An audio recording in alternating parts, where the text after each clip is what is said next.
নিয়ে আমরা রাজনগর লোকাল কমিটির উদ্যোগে দীর্ঘদিন মিটিং করতে পারি না সেখানে রাজনগরে।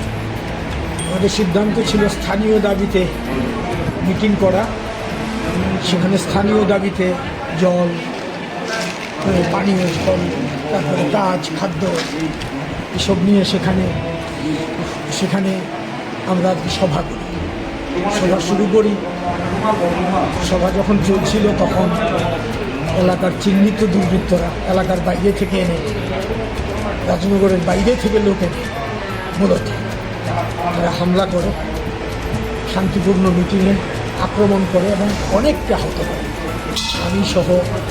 আমি সুভাষিস গাঙ্গুলি, জয়নাল মিয়া, মানিক ধর, এরকম অনেক নারীরা ছিল, তারা মার খেয়েছে।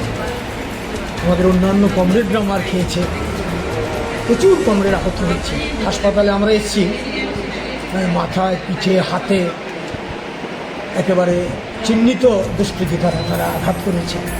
পুলিশের পারমিশন নিয়ে সভা, পুলিশের টিকিট নাগাল আমরা পাইনি। আমরা ফোন করেছি, পুলিশ আসেনি।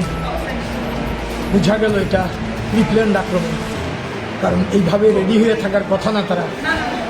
আমাদের মিটিংয়ে আমরা করেছি মাত্র 20 মিনিটের মতো, এর মধ্যে তারা ঐক্যবদ্ধভাবে আক্রমণটা করেছে। এখন পর্যন্ত এইটুকুনি বলতে পারছি আমি।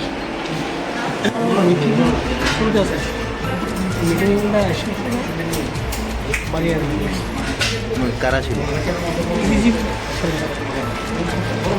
শুধু মানে কিছু কত শুধু মানে কেন মারছে কিছু কি গালি দিয়ে জায়গা পালিয়ে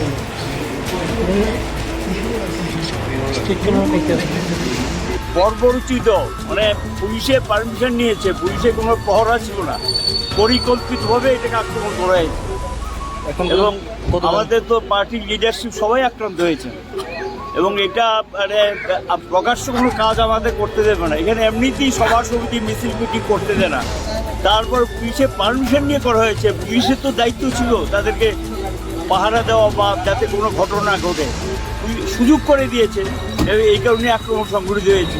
মোটামুটি কতজন আহত হয়েছে আপনাদের? এখন পর্যন্ত যা খবর 8-10 জনের মতো হবেই। গুরুতর আহত আছে? গুরুতর আহত তাদেরকে আমি জীবিত নিয়ে যাচ্ছি, যারা গুরুতর তাদেরকে জীবিত নিয়ে যাচ্ছি।